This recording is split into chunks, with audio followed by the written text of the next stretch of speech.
Grandes civilizações.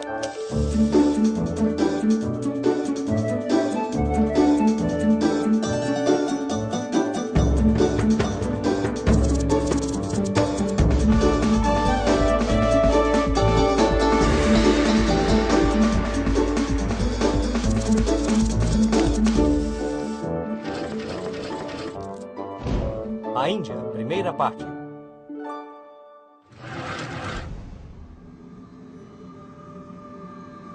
Quando a água está no céu, é possível imaginá-la como um espírito puro.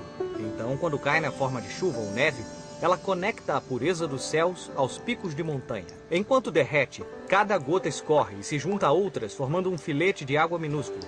Os filetes compõem os córregos, e assim por diante, até que gradualmente a água que desce das montanhas acaba formando um rio. Esse fluxo de água pura poderia correr por vales e planícies por milhares de quilômetros antes de chegar, finalmente, ao mar. Quando a água pura desce das montanhas e forma um grande e constante rio, as terras por onde a água passa se tornam férteis e de fácil exploração. É por isso que quase todas as grandes civilizações antigas iniciaram-se em áreas banhadas por um grande rio. Os antigos egípcios tinham o rio Nilo. Os mesopotâmicos tiveram os rios Tigre e Eufrates. Na China, o rio Amarelo. E as águas do rio Indo deram origem a uma das civilizações mais antigas e famosas da história por volta do ano 5500 a.C. A civilização da Índia. O povo indiano considerava seus rios algo sagrado. Para eles, a vida em si mesma era como a água que corria, onde cada gota, assim como cada pessoa, juntava-se a inúmeras outras nesse longo caminho pré-determinado. Todos tinham um destino definido, se eles iriam viver em um lugar ou em outro, se teriam uma doença ou saúde. Ou se eles teriam um cabelo maluco igual ao meu. Como assim, Pipo? Você tem cabelo maluco? Ah, entendi. Tá. O destino é algo como isso aí. Na verdade, na Índia Antiga, aceitar o destino que foi elaborado para você antes de nascer era como aceitar as leis da natureza. Lutar contra o próprio destino significava perder a oportunidade de renascer como algo melhor na próxima vida. O rio Indo e o rio Ganges. O rio Indo corta o subcontinente da Índia, desde as grandes montanhas do Himalaia até o Oceano Índico. As grandes civilizações que se formaram às margens desse rio por volta do ano 2500 a.C. tornaram-se centros de riqueza, refinamento e poder. Mas um outro rio muito importante existia na Índia, o Ganges, cujas planícies férteis foram sendo ocupadas por fluxos migratórios de povos do centro do continente europeu. Esses muitos povos falavam uma língua nova, o indo-europeu, e se estabeleceram formando novas cidades. Tudo bem, novo é uma maneira de dizer, porque estamos falando sobre 1500 a.C. Essas novas cidades deram origem a uma nova civilização. Mas elas não são novas, são mais velhas até do que essas botas do meu avô. Tem razão, Pipo. Essa civilização, que era nova na época, foi chamada de civilização védica e viveu na Era Védica. Essas pessoas dedicaram-se a escrever as centenas de contos sobre seus deuses em textos chamados Vedas. Esses textos tornaram-se a base da religião mais antiga que existe no mundo, o hinduísmo. O hinduísmo. Os hindus viam o universo como um imenso espaço de dimensões indescritíveis que compõem uma série de ciclos de duração variável. Para eles, um kalpa é o tempo que dura um dia na vida de Brahma, o deus da criação, e equivale a 4,32 bilhões dos nossos anos. Nossa, é mais de 1 bilhão de anos entre o café da manhã e o almoço. É também um monte de tempo para que as coisas aconteçam.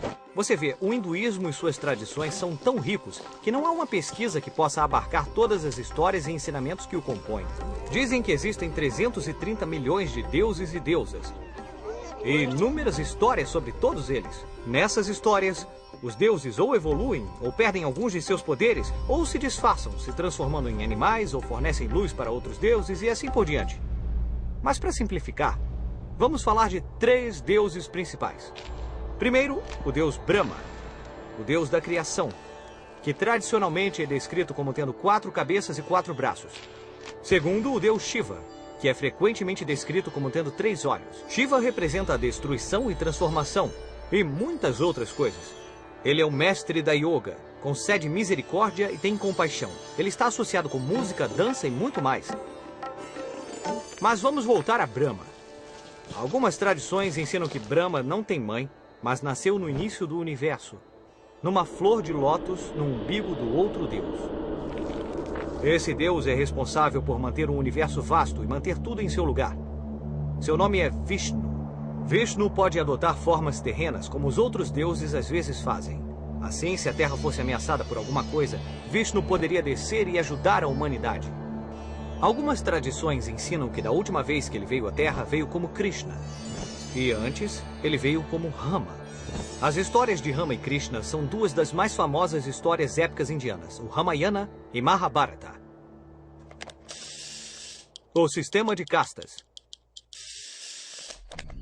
A lenda diz que as histórias sobre as origens do mundo foram reveladas a poucos escolhidos através das vibrações musicais do cosmos. Esse seleto grupo de pessoas foi chamado de Brahmani. Eram padres, estudiosos e professores. Nós, Brahmanes, podemos ouvir a música universal que nos conta os segredos do cosmos. Como eles eram os únicos que podiam entender o destino dos homens, os Brahmanes eram muito respeitados e pertenciam à mais alta casta. Mas o que é uma casta? Um grupo de amigos? Não. Uma equipe de esporte. Será que é um grupo de música cósmica? Bons palpites. Mas não é nada disso. As castas foram uma forma de organizar as pessoas, dando-lhes um lugar na sociedade a partir do momento em que nasciam. Cada criança pertencia à casta em que nascia e tinha geralmente que cumprir esse papel para o resto de sua vida. Se a criança nascesse em uma família de Brahmanes, se tornaria um sacerdote e teria muitos privilégios. Mas nunca poderia tornar-se, digamos, um guerreiro que pertencia à segunda casta mais importante, as Kshatriyas. Governantes também faziam parte dessa casta. Os guerreiros eram fortes e corajosos, mas geralmente nunca seriam nada além de guerreiros. Não podiam nem mesmo se casar com uma mulher de outra casta. Na verdade, não podiam sequer falar com ela. A terceira casta, a Vaishyas, era de agricultores, artesãos e comerciantes. E finalmente havia os serventes, chamados Sudras. Mas se vocês acham que o trabalho dos serventes era o pior, estão muito enganados. Havia pessoas em nível mais baixo que os funcionários. Eram os Dalits. Dalits, antes chamados intocáveis, eram pessoas que não pertenciam a nenhuma casta e, em geral, tinham que fazer os piores trabalhos.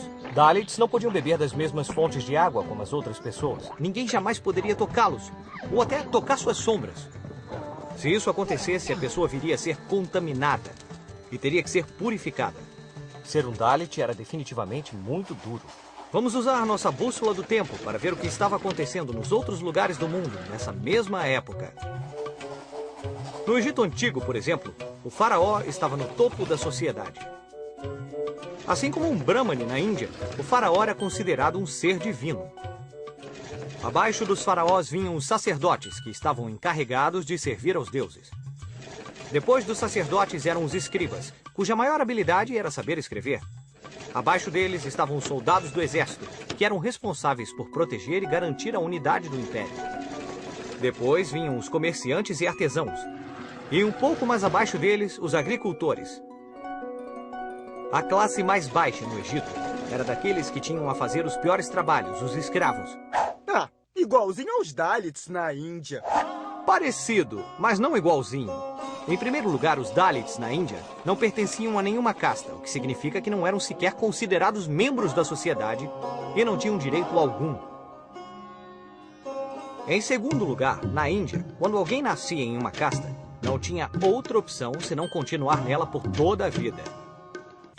No Egito Antigo, no entanto, o sistema não era tão rigoroso. Por exemplo, havia comerciantes casados com camponesas e mesmo as pessoas mais pobres tinham direitos. Na verdade, se eles conseguissem economizar dinheiro suficiente, podiam comprar suas próprias terras e melhorar sua situação na sociedade. Vamos ver o que vai acontecer em A Índia, segunda parte. No ano de 563 a.C., um homem trouxe uma nova perspectiva para a Índia. E suas ideias ajudaram muitas pessoas que estavam sofrendo sob o sistema de castas.